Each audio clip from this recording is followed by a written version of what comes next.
नमस्कार, मैं हूं रुचि शर्मा। वेब3 की तमाम बड़ी खबरें लेकर हाजिर हैं हम। मीडिया दिग्गज डिज्नी ने भारत में अपने मेटावर्स प्लेटफॉर्म स्टार वर्स को ऑफिशियली शुरू करने का खुलासा किया है। प्रूफ ऑफ कॉन्सेप्ट की टेस्टिंग के महीनों के बाद आखिरकार इस कदम की घोषणा की गई है। दिलचस्प बात यह है कि स्टार वर्स की लॉन्चिंग कथित तौर पर इंडियन प्रीमियर लीग के 2023 सीजन के आसपास होगी। रिपोर्ट से पता चलता है कि डिज्नी का स्टार वर्स स्पोर्ट्स के फैंस के लिए एक इमर्सिव 3D एक्सपीरियंस प्रदान करेगा। जैसा कि इन दिनों मेटावर्स चर्चा का विषय बन गया है, कई बड़ी कंपनियां मेटावर्स इनिशिएटिव्स पर सिग्निफिकेंट बेट्स लगा रही हैं। Meta, Microsoft, Nvidia, Google etcetera जैसी कंपनियां इस नए जमाने के स्पेस में अपनी मौजूदगी बढ़ा रही हैं। बढ़ते हैं अगली खबर की ओर। American venture capitalist Tim Draper ने भारत सरकार से एडमिनिस्ट्रेटिव एफिशिएंसी बढ़ाने और ट्रांसपेरेंसी को बढ़ावा देने के लिए ब्लॉकचेन तकनीक को अपनाने में तेजी लाने की बात कही है। ड्रेपर ने द डिक्रिप्टिंग स्टोरी के साथ एक इंटरव्यू में अपने रुख से अवगत कराया, जहां उन्होंने दूसरे मॉडल्स पर ब्लॉकचेन के फायदों पर ध्यान दिया है। Veteran silicon valley investors specifically immutability और डिसेंट्रलाइजेशन की कार्यक्षमता में रुचि रखते हैं, जो ड्रेपर ने कहा कि करप्शन की घटनाओं को दबाने में महत्वपूर्ण होगा। ड्रेपर ने इंटरव्यू के दौरान खुलासा किया कि उन्होंने भारत में घूमने और वेब3 के फाउंडर से मिलने में काफी समय बिताया था। अपने निष्कर्षों से उन्होंने कहा कि हेल्थ केयर और फाइनेंस में ब्लॉकचेन को तैनात करना एक ऐसा कदम है जिसमें सुधार करने की क्षमता है। अगली खबर बिटमेक्स से जुड़ी हुई है। क्रिप्टो एक्सचेंज बिटमेक्स के फाउंडर के अनुसार 3 Arrows कैपिटल के फाउंडर्स काइल डेविस और जूसू और कॉइनफ्लेक्स के फाउंडर मार्क लैम्ब और सुदु अरुमुगम ने प्लान्ड क्रिप्टो एक्सचेंज GTX के लिए फंडिंग क्लोज कर दी है। फाउंडर्स फरवरी के अंत तक सीड फंडिंग में $25 मिलियन जुटाने और एक्सचेंज को बाजार में लाने का इरादा रखते हैं। बिटमेक्स के फाउंडर आर्थर हेज ने 4 फरवरी को एक ट्वीट में कहा कि उनके सोर्सेज ने उन्हें GTX के लिए 3 Arrows कैपिटल और कॉइनफ्लेक्स के सीड फंडिंग राउंड को पूरा करने के बारे में जानकारी दी है। उन्होंने जोर देकर कहा कि ये एक बुल मार्केट की शुरुआत होनी चाहिए और अगर उन्होंने $25 मिलियन का टारगेट सीड फंडिंग जुटाया है। 3 Arrows कैपिटल के फाउंडर्स काइल डेविस और जूसू और कॉइनफ्लेक्स के फाउंडर्स मार्क लैम्ब और सुदु अरुमुगम फरवरी तक क्रिप्टो एक्सचेंज GTX लॉन्च करने की उम्मीद करते हैं। कॉइनफ्लेक्स ने पहले ये क्लैरिफाई भी किया कि GTX एक्सचेंज से संबंधित लीक मटेरियल के बारे में गलत धारणाओं को दूर करता है। कॉइनफ्लेक्स का दावा है कि GTX अभी भी A के लिए प्लेस होल्डर नाम है। बाकी अहम खबरों के लिए करते हैं संदीप का रुख। Over to you Sandeep. Google cloud ने कथित तौर पर artificial intelligence startup firm Anthropic में $300 मिलियन का निवेश किया है, जिसे FTX के कैटास्ट्रोफिकली कोलैप्स से लगभग 6 महीने पहले FTX के पूर्व CEO सैम बैंकमैन-फ्रिड से $500 मिलियन से ज्यादा का फंड हासिल हुआ था।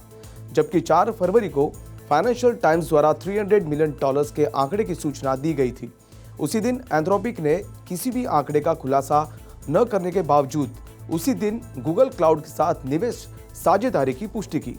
उसी घोषणा में एंथ्रोपिक ने यह भी पुष्टि की कि उन्होंने पहले बैंकमैन-फ्रिड और एल्मेडा रिसर्च के पूर्व CEO कैरोलिन एलिसन से फंड जुटाई थी। सीरीज बी राउंड का लीड FTX के CEO सैम बैंकमैन-फ्रिड ने किया था। राउंड में Caroline Ellison, Jim McClave, Nishat Singh, Jaan Tallinn और Center for Emerging Risk Research की भागीदारी भी शामिल थी। क्रंच बेस के अनुसार बैंकमैन-फ्रिड के लीड में फंड रेज के प्रयास अप्रैल 2022 में हुए हैं। अब बढ़ते अगली खबर की ओर। ट्रॉन के फाउंडर जस्टिन सन ने शनिवार को AI सिस्टम चैट GPT और ओपन AI के लिए ट्रॉन ब्लॉकचेन और artificial intelligence oriented decentralised payment framework के लिए एक योजना की घोषणा की। यह डिसेंट्रलाइज्ड फाइनेंस में नए स्टैंडर्ड सेट करेगा। चैट GPT और ओपन AI जैसे AI सिस्टम के साथ इंटीग्रेशन पेमेंट सिस्टम में एफिशिएंट और कन्वीनियंस का एक नया लेवल लाएगा। फ्रेमवर्क में Tron blockchain, payment layer protocol, underlying calling SDK और AI पेमेंट गेटवे के आधार पर एक स्मार्ट कॉन्ट्रैक्ट सिस्टम शामिल है। उनका दावा है कि स्मार्ट कॉन्ट्रैक्ट सिस्टम का इस्तेमाल decentralised BitTorrent file storage system BTFS पर यूजर्स के सवालों और AI रिजल्ट्स को स्टोर करने के लिए किया जा सकता है। इसके अलावा payment layer protocol Tron blockchain पर एक एफिशिएंट और कन्वीनियंट सेटलमेंट प्रोवाइड करेगा। इस बीच इंटरैक्शन लेयर यूजर्स को सर्विसेज के लिए स्टैंडर्ड सेटलमेंट और API प्रोवाइड करती है। हालांकि इसमें फुल्ली डिसेंट्रलाइज्ड स्टोरेज और DAO गवर्नेंस अचीव करने के लिए TRX और BTT भी शामिल है। बढ़ते अगली खबर की ओर।